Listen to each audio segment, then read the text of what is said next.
temel hakları güvence altına almak üzere İnsan Hakları Evrensel Beyannamesi'nin ilan edilişi üzerinden 71 yıl geçti. Batı'nın yol açtığı dünya savaşlarında milyonlarca sivilin hayatını kaybetmesinden sonra İkinci Dünya Savaşı'nın ardından ilan edilen bildirgeyle yaşam hakkı, eşitlik ilkesi, masumiyet karinesi ve daha birçok temel hak sıralanarak bunların her koşulda dokunulmazlığı kabul edilmişti. Aradan geçen zamana rağmen bugünkü küresel tablo göstermektedir ki ihlallerin önlenmesi konusunda insan hakları hala geçer not alamamıştır. Aksine bugün uluslararası siyaset insan hakları ve değerlerini bir kez daha yitirmiş görünmektedir. Üstelik temel haklar konusunda tüm insanlar eşit olduğu halde birilerinin hayatı hala diğerlerinden daha değerli görülmektedir. Kendini tüm insani değerlerin merkezi olarak gören Batı, bugün yabancı düşmanlığı, Müslüman karşıtlığı ve nefret suçları girdabına girmişken dünyanın diğer ülkelerde sivillere yönelik her türlü ihlal güvenlik perdesi adı altında meşrulaştırılmaktadır. Bu ülkelerin başını yine Doğu Türkistan, Mısır, Suriye ve Filistin çekmiştir. 1949 yılından bu yana Çin işgali altındaki Doğu Türkistan her yıl sistematik olarak insan haklarının ayaklar altına alındığı bir hapishaneye dönüştürülmektedir. 5 Temmuz 2009 tarihinde gerçekleşen Urumçi katliamından bu yana her yıl daha da kötüleşen yaşam koşulları etnik ve dini bir soykırıma dönüşmüştür. Ölüm, hapis, işkence ve zorla alıkoyma uygulamaları dünyadan gelen tüm tepkilere rağmen devam etmektedir. Kesin rakamlar tam olarak tespit edilmese de insan hakları kuruluşlarının tahminlerine göre son 10 yılda öldürülen Uygur sayısı 10.000'i aşmış durumdadır. Bölgede halen 1 milyondan fazla Uygur eğitim kampı adı altında kurulan toplama kamplarında tutulmakta.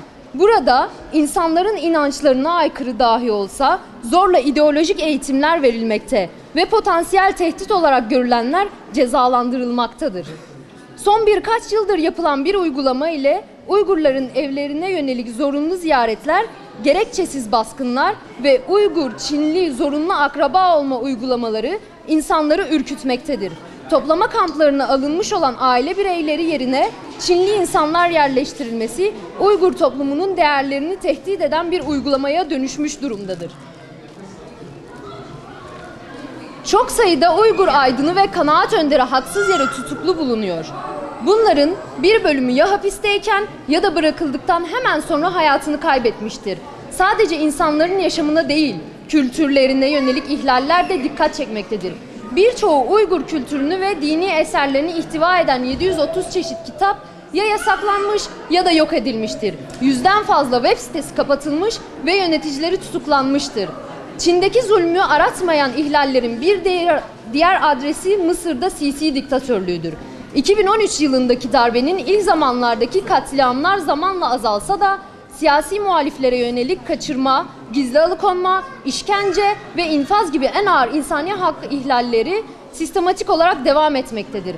Mısır rejimi cezaevlerinde çoğu ihvan üyesi siyasi gruplardan tutuklu insan sayısının 40.000'in üzerinde olduğu bilinmektedir. Yüzlerce kişiye idam cezası verilmiş ve maalesef bu idamların bir kısmı ailelere bile haber vermeden infaz edilmiştir. Seçilmiş Cumhurbaşkanı Muhammed Mursi ise 7 yıllık işkence ve kötü muameleye daha fazla dayanamayarak bu yıl mahkemede duruşma esnasında hayatını kaybetmiştir. Öte yandan sınırlarımızın hemen karşı tarafında Suriye'de 2019 yılı aynı oranda kasvetli geçmiştir. Son bir yılda başta İdlib olmak üzere değişik sivil yerleşim bölgelerine yönelik rejim saldırılarında en az 3.000'e aşkın sivil hayatını kaybetmiştir. 2011'den beri çatışmalarda veya hapishanelerde bir şekilde öldürülen sivillerin sayısı yarım milyonu aşmıştır.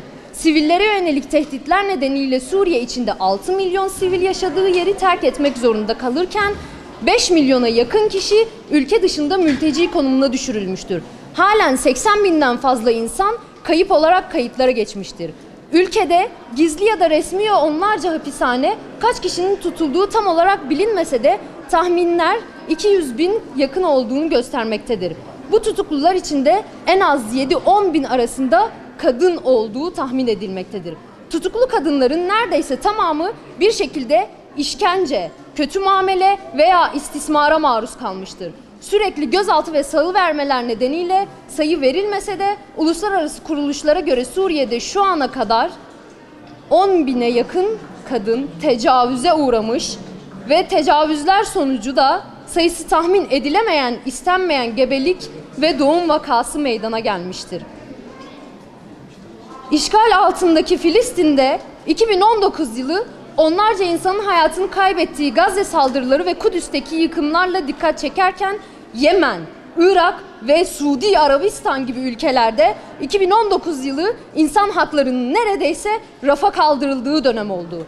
İnsan Hakları Günü'nde dünyanın insan hakları karnesine bakıldığında özellikle Müslümanların yaşadığı bölgelerin insan eliyle üretilmiş felaketler azalmamış, aksine artmıştır. Bu gidişatı değiştirip karamsar tablodan kurtulmanın yolu adil bir küresel düzenden geçmektedir. Bunun için tüm mazlumların ortaklaştığı sivil dayanışma zamanı gelmiştir. Ses ver Türkiye!